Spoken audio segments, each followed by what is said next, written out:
Hi guys, and in today's video I'm going to be covering the latest NGS headline.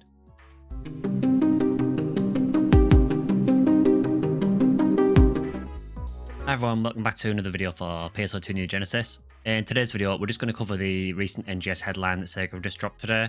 So the first thing we're going to look at is the Alpha Super Origin Festival, which actually starts on the 24th. So it starts, as of this video, it starts tomorrow. This is to commemorate the 3rd anniversary of NGS, and will probably be big boost campaigns and things like that, I would have thought. So the first thing we're getting is, first of all, we get a confirmation of how long this festival lasts, and it's actually quite a long one. So it goes from the 24th of April up to the 4th of June.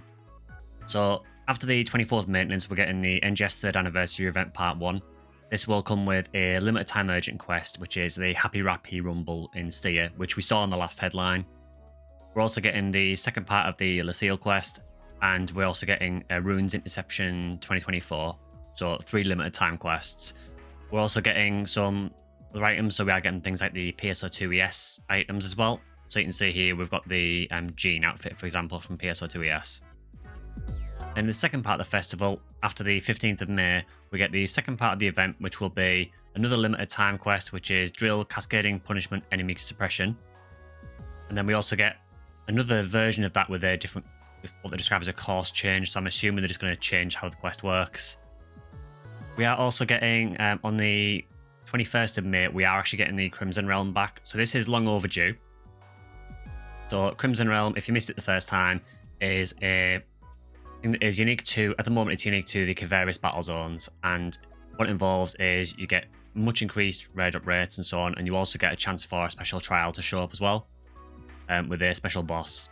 So last time it only ran for about a week. Now, unfortunately, it does look like it's only running for about a week or two this time as well. So I get the impression that the Crimson Realm is just going to be something that they add maybe every festival, which is really unfortunate because it's one of the few really, really interesting things in the game at the minute. And I think they should bring it back more often. Or ideally, I think they should have it as a permanent thing, but have it rotate around all the different battle zones. So we are also getting another limited time quest, which is Nazun's Big Quiz Part 3. So again, if you've been with NGS for a while, we've had 2 of these previously. They're essentially just quests where you answer different questions and then you usually fight a boss at the end. So also as part of this, because it is a major festival, we are getting a ton of different boost campaigns. So from the 24th of April, we're getting up to 150 free SG scratch draws. So we'll get 10 a day and you can use up to 150 free draws. So that should help people get what they want from SG scratch, which is always good. We're also getting a SG item recycle as well. From the 24th up until the 6th of June, we are also getting the free campaign again, free salon by the looks of things. So you'll be able to use the salon as much as you want to with no charge and no passes needed. We're also going to get weekly gifts called Alpha Super Origin gifts. So it looks like we've got an example of these here. So things like there's a golden rappy. I'm assuming this means there's going to be emotes and vital gauges and so on. Also, I'm assuming by these icons here that these are going to be creative space items. This does feel somewhat lazy because we literally just got this in a mission pass, but we're also getting 2 a day special AC scratch tickets. So looks like you'll actually be able to draw some AC scratch for free as well, which might be a first, possibly. There's also going to be a massive boosted rate on Genesis points, so you'll get 500% more Genesis points. There's also going to be pre-announced urgent quests. They're bringing Stellar Grace back. And there's also going to be a support item campaign as well, which will give great success rate plus 90% and augmentation success rate plus 10% as well, and a few other boosts. And it still goes on. There is actually more. So we are getting an absolute ton of boosts. It's very similar to the last major festival that we had. So, and just finally on all these boosts, because it goes on even further, there's also going to be a boost campaign, which is going to be a 150% rare drop boost and 150% drop item preset skill rate. We are additionally getting a rare drop rate, drop and drop item preset skill rate plus question mark %. Now, I don't know what that means. So rare drop rate, drop is pretty self-explanatory, and drop item preset skill rate is pretty self-explanatory as well, but it doesn't actually say the actual rate. Maybe it depends on what you do during the event, possibly. We're also getting something called a super pre-announced urgent quest. I don't know how that differs to the other urgent quests, but And then we are also getting a rare drop rate boost on the Crimson Realm as well, and on urgent quest boosts. So there is also going to be a special revival SG scratch. So this will be the one that you'll be able to draw up to 10 a day on for 15 days. And it is a revival scratch, so it's going to be a lot of things that have been in the scratch previously. That is a little bit disappointing because, I mean, all the stuff on here, I think I've got all of that from what I can say. So it does seem to be revivals of previous SG scratch. It could be good if you've missed a few of the SG items, but overall, I'm not too bothered about that because I've got a lot of the SG items anywhere. So next, we've got a look at the update for May. Yeah, so next, we've got the beginning of May update. So we've got a new special scratch. This is mainly recolors and reimaginings of existing things like emotes and idols. I do feel this is a little bit low effort overall. I would like to see more new stuff added, and I do feel like the mission pass gives us a lot of this kind of stuff already. So I'm not really sure why we needed a special scratch for this. But if you missed out on the original versions of these idols, then maybe it's something worth looking into. We are also getting some outfit revivals as well.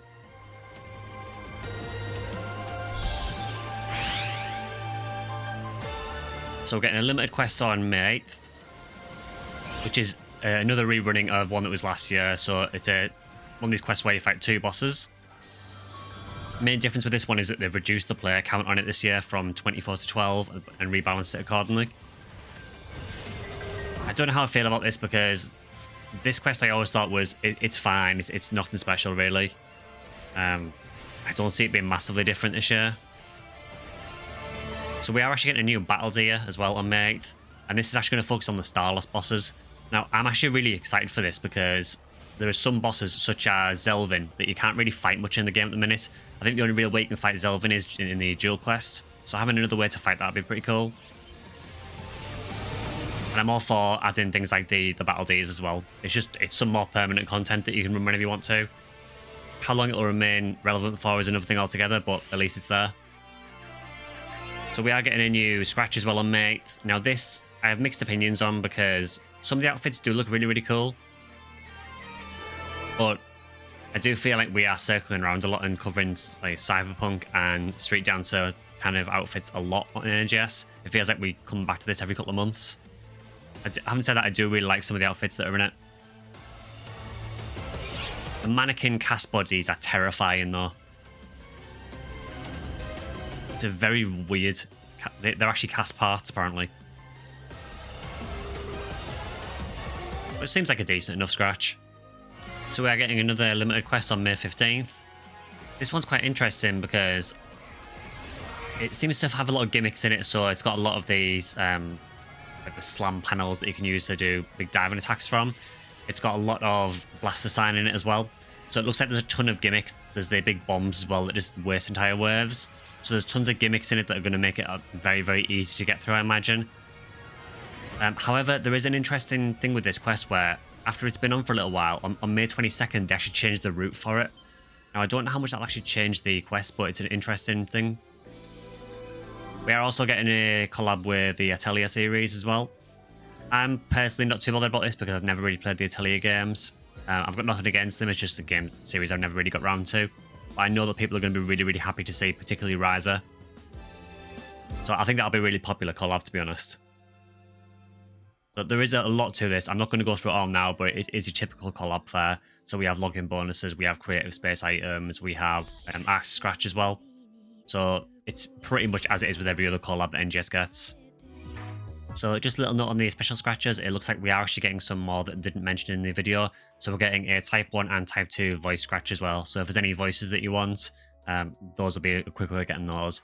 Now, the Type 1 and Type 2 voices that they put in these scratches are nearly always the Japanese voices. It does actually say on here that they feature Japanese audio.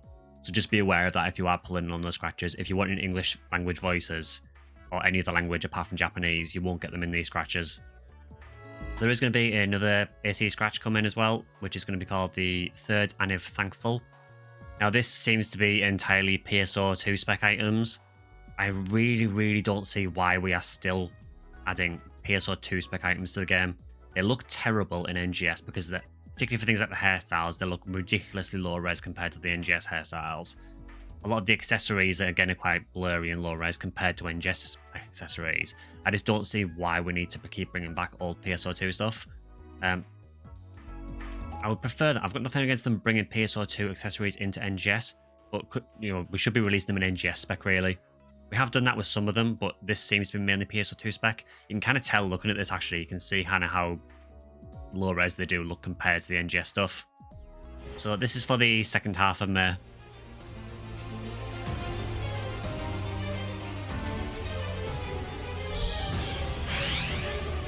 So, as I mentioned earlier, they're bringing back the Crimson Realm, which I'm glad to see come back. But honestly, it should be a permanent thing that just rotates around different regions. It shouldn't be just 1 week every few months. I also do find it funny that they say the Starless enemies are stronger when they still just evaporate. I've also extended the time limit for this boss as well, just to make it a little bit easier to kill, because it was really hard to beat it in the time limit before. So we are getting the urgent quest version of Darkfall Stallion as well. So, as it turned out, the 4-player version is pretty much pointless to run because the 11 stars drop elsewhere anyway.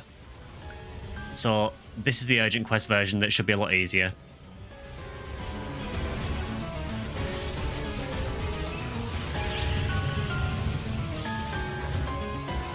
So, it's as usual, it's 8-player instead of 4, and it does less damage and so on.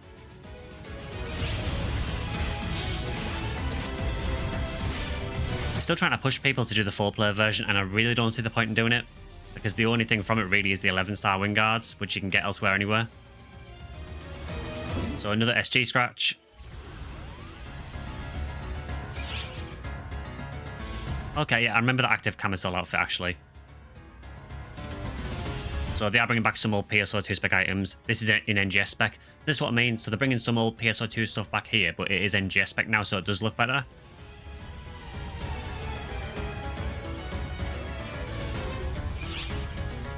It just makes it look odd when you've got some things in NGS spec and some things in regular PSO2 spec. So we're getting Nazun's Big Quiz Part 3, which again, these typically revolve around answering questions, then fighting the boss at the end.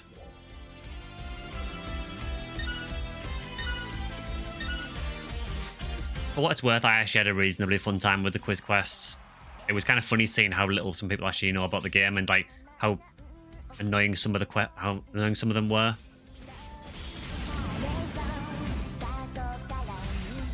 So again, yeah, it looks like we are fighting a boss at the end of it as well. Good to see Ikusa and Goku actually, because we don't fight him very much. Okay, so they are adding the resplendent bosses to this as well. Another AC scratch.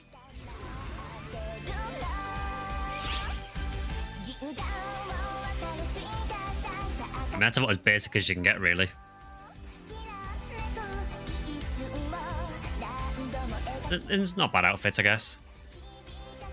One thing I am noticing is that a lot of these sort of typical T2 outfits, it does look like there is T1 versions for a lot of them as well. Just a very quick note on the Darkfall Stallion quest. There is a little footnote on this here.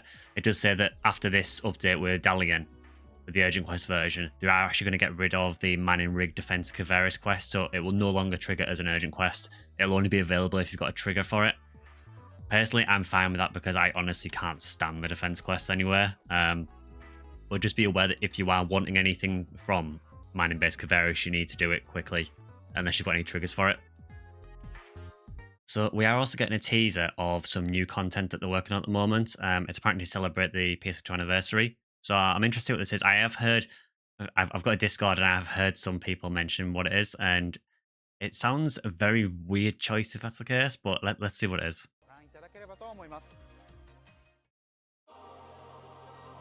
Yeah. We're basically PSO episode 3 again. You remember the card game, episode 3? Well, yeah, here it is. So it does look like it's totally different in terms of how it works, but we are basically getting a PSO2 card game. Now, there has actually been a physical card game of this before. Whether it's the same game, I'm not sure. But yes, we are getting an actual card game. I don't know if anyone actually wanted this. Don't get me wrong, I love PSO Episode 3. I do really, really like PSO Episode 3. It's a genuinely really good game. But did anyone really want a card game in NGS? I mean, to be honest, it's something permanent to do. I mean, I'm all for it. It's just, for me, I think I would kind of rather them fix NGS first, but it could be fun. I'll do my best. Ugh, Motto. Can't stand Motto. Yes, this could be really interesting. I am quite interested to see how this works.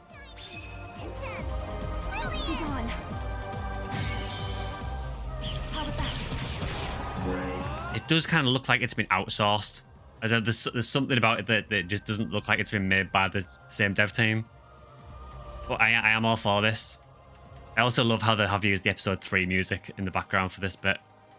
Well done, Sega, for remembering it exists. How did you like it? Line Strike is the first PvP contents in NGS and will be released along with the PSO2 12th anniversary in July. Oh, so is it only PvP? There's no like AI battles or anything. So just to quickly point out, I mentioned about the AI and PvP. It does actually show you here, I've just noticed, it does say someone is versing NPC. Now, whether that's just a title or whether you can actually go against NPCs, I'm not sure. It would be nice to have the option to do either because not everyone's into PvP. But yeah, I really don't know how this will be received, to be honest, because as someone who was around when episode 3 launched, go back to PSO, as in PSO episode 3, it was really not received well when it launched because people wanted to know why they turned PSO into a card game. And basically people wanted more of episode 1 and 2. And I don't know, it's like an odd familiarity. I just kind of wonder like who actually wants a card game in NGS. I personally, again, I'm not against it. I think it could be a cool distraction. It's something else to do in the game. I'm all for it. And I did really enjoy episode 3 back in the day as well. But I do just wonder how many people are actually going to play this and actually care about it. So they have also just mentioned as well that we are getting some more balance changes to some of the classes. They confirmed that we're getting a fighter overhaul in June, and Tekka is also, or Tekta, is also getting an overhaul. Unfortunately, Tekta isn't getting touched till October, which seems a hell of a long time to wait if you're a Tekta. Tekta, in my opinion, has needed massive overhauls for months, and probably more so than Fighter. So I'm surprised that they're having to wait that long, but it could be that they're doing a major overhaul of Tekta, which is kind of needed, honestly. So they've also said that once they've done Fighter in June and Tekta in October, after that will be Force and then Hunter. So I feel that Force does definitely need some tweaks. It does feel like it's fallen behind a little bit. Hunter I enjoy reasonably, but I do feel that it is heavily skewed towards using sword at the minute. I don't really feel like Wild Lance is that great, and I would like to see them tweak Partisan a little bit. I do enjoy how Partisan plays, but I'd like to see it tweaked a little bit. So we are also getting balance changes to Force and Hunter as well, but they didn't give a date for those yet. All we know so far is it's going to be Fighter in June and Tekta in October. So I would assume that Force and Hunter are probably going to be next year. So this won't apply to many people, but it does apply to me. So they are also changing how the NGS Creator program works. There are some big changes that have happened to it. So now, as soon as you get certified as a member, you now start as a bronze member instead, where it used to have to be 3 months first of all. They've also adjusted some of the requirements to actually join it, and they're also making it so you can join through YouTube Shorts, X Posts, and Instagram as well. However, it does say there are some other various rules updated. Basically, the way it works now is they're only going to review the applications every 3 months, and every 3 months they will assess your channel, and if you don't meet the requirements, you will be demoted 1 tier. So essentially at the moment you've got the bronze, silver, gold, and rainbow tier. If you, for example, were a rainbow NGS creator and you don't meet your, you don't meet your requirements for engagement once you do the 3 month update, you would then drop to gold, and 3 months later you would drop to silver, then you would drop to bronze. If you're a bronze level creator and you don't meet the requirements after 3 months, you get kicked off the program. Now, I personally, this is somewhat biased because I am a bronze level creator, full disclosure, because it goes on the amount of time you've been on the program generally. But I do feel like this is quite unfair towards the creators that have just joined more recently, because you essentially have 3 months to make sure you're at the requirements or you get kicked out. Whereas people who have been on the creator program longer have essentially a multiple month buffer because there'll be a higher tier. So I'm not really a big fan of this. I don't really think the creator program needed adjusting. I do feel that if creators are not putting out any content for NGS anymore, then yeah, by all means take them off the program. But I don't really feel like we needed a demotion and promotion program. The way it works basically is after 3 months, if you've met the requirements, you'll be promoted 1 tier. And if you don't meet them, you'll be demoted 1 tier. I just don't think we needed like a competitive aspect to the NGS Creator program. We're all trying to make content for the game. We're all trying to promote the game as best we can. And SEGA have kind of turned it into a contest now, and it just doesn't sit right with me at all, to be honest. Whether I'm still a creator in another 3 months, who knows? I just personally don't agree with these changes. So I think that'll cover it for today's NGS headline. Overall, I feel it's fairly standard fare for how the headlines normally are. The announcement of the card game was certainly interesting and completely out of left field. I would have never seen that coming. Again, I would rather personally than work more on the main game of NGS and try and fix some of the problems with the game, but it is a welcome distraction as well. So again, I am all for the card game in total. If you enjoyed the video, please consider liking, subscribing, or joining as a member. We do 2 videos a week. One is for NGS, where I am currently an NGS content creator. And at the weekends, we normally do a video for one of the older Phantasy Stars, so usually for either PSO or PSU. We also stream once a week as well on Sundays, which is, again, usually one of the Phantasy Star games. If you want to keep up to date on the channel, you can follow me on X at @SectionSkyline, and I tend to post them there whenever I'm going live as well. In addition, we also have a Discord, which I can leave a link to in the description as well. So if you want to join us on the Discord, feel free to join there as well. For the meantime, see you guys in the next video.